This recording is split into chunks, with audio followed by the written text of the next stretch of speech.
It is week 3 of our TBRI nurture group, but I wanted to share an update today and some wins that I'm seeing. I'm seeing progress and just some behavior and engagement that I feel is a win. So this week, we just noticed a few things. One, when we come, the kiddos are excited to see us.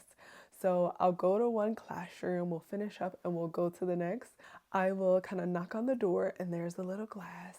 And then you can kind of see the kiddos like, yay, yay, yay, yay, they're here. And so they're like throwing up their hands and they're all excited. So that makes us feel really good that they are excited that we are coming. That's one win. To review this again, we go in and we teach some social and emotional skills. We have a whole program that we go through, and I have my notes here. But a little bit on what we do each week is, first, we teach them that our bodies run like an engine. We can be cold, we can be hot, or we can be just right. And none of those are good or bad. It just is how our bodies are feeling in any given moment.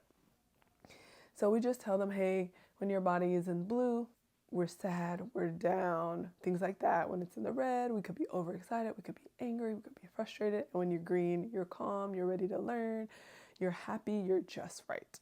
We also teach them, if their bodies are in the red or the blue zone, how we can get to the green zone. So we teach them a calming strategy every week.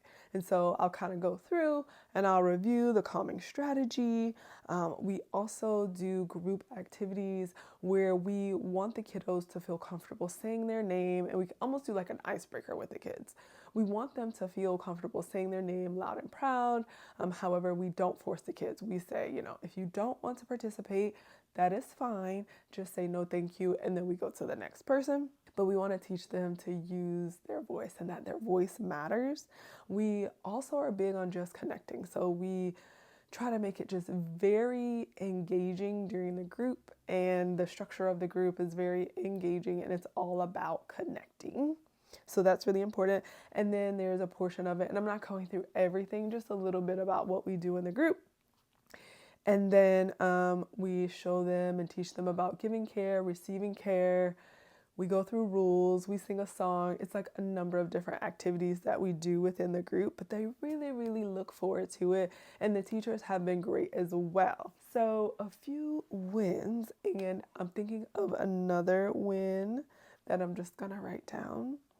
I noticed, so this kiddo was not there the first week.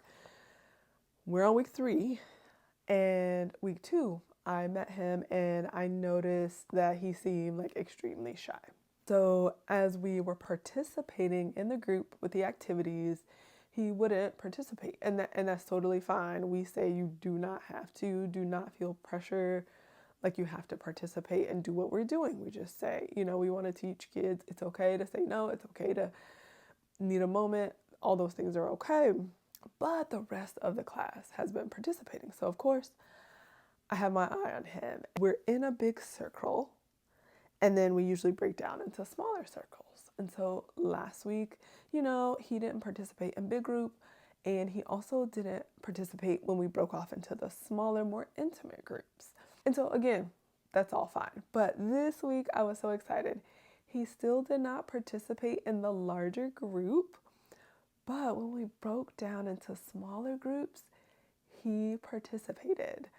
And I think it's a huge win. And what we learn in TBRI is all about safety. Like, we're some random volunteers coming in, wanting kiddos to participate. Like, it can be a lot.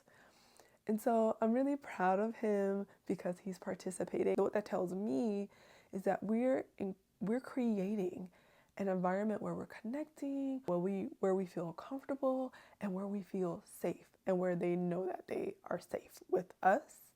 And so I wanted to share that. And hopefully in the next coming weeks, maybe he'll even feel comfortable in big group. And if not, that's okay too.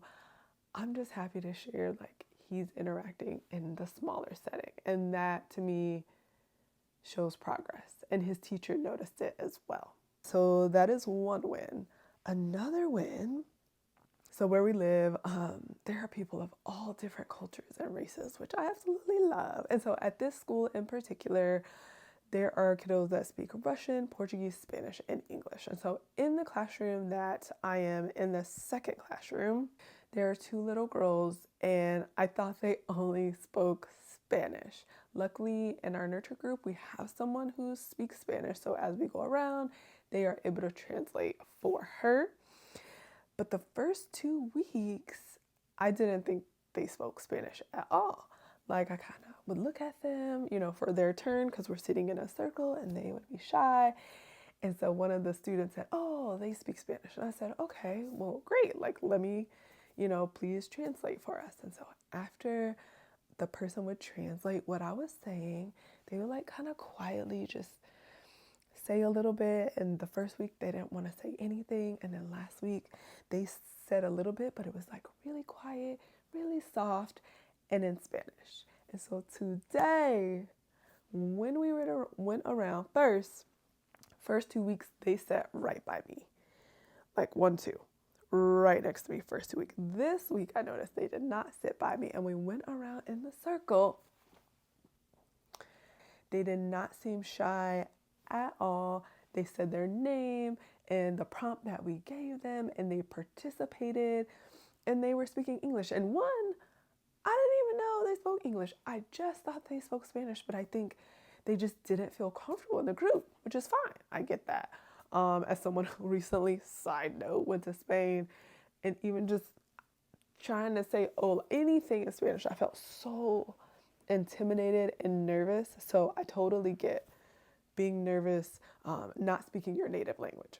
Anyway, the girls, they spoke, and not that it was just in English, but it's also important to note that when I spoke to the teacher, this was the very first time the teacher this year has ever heard one of the girls speak a full sentence in English.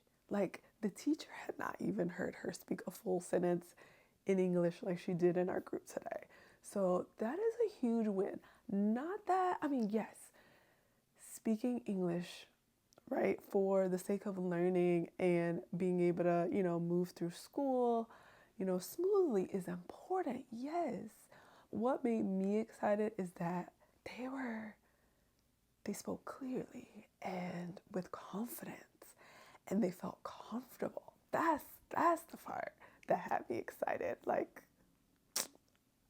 just beautiful, like almost makes me want to cry. And then the next part, I try to include some of the teachers when we do activities. Like, we go around, we say certain things, and then I have like a magic wand, and I'll pass it to the teacher, and they get to interact as well. But today, I really loved that the teacher joined our circle. So she did crisscross applesauce and joined the circle with us. Wow. We do not require them to do that. It's for the kiddos.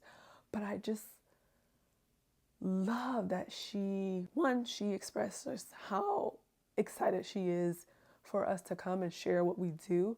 And then second, to show us and to show the kids that she's there for them. Showed the kiddos that she is invested in them and what they are learning.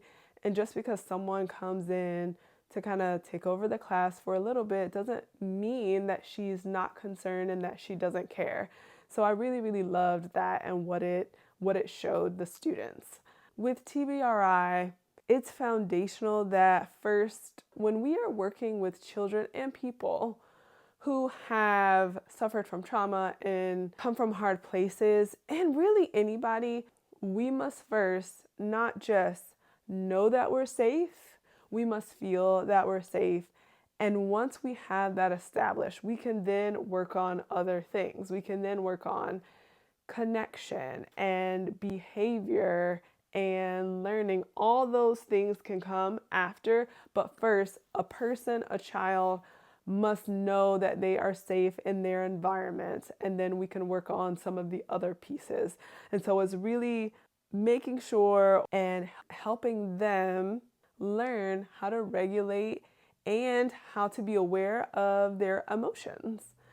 And then after we get the emotional piece down, then, and if they're a regulator and they're in that green zone, then they are able to learn better. We know now from research, right? If your basic needs, if you're hungry and a lot of things are happening at your house and it's very chaotic and you don't feel safe and you don't trust the environment and the people that you are around, and you are not a regulated person or child, learning is just out of the window. We first have to meet people, humans, children, adults, where they are. We first have to meet some of those basic needs. Then we can start to work on behavior and learning and getting caught up with developmental milestones. So it is all about connection, connection, connection, and making sure individuals first have their basic needs met and that they feel safe. If you have any questions, please just leave a comment below. Thank you so much for watching, and until next time, I hope you have a good one.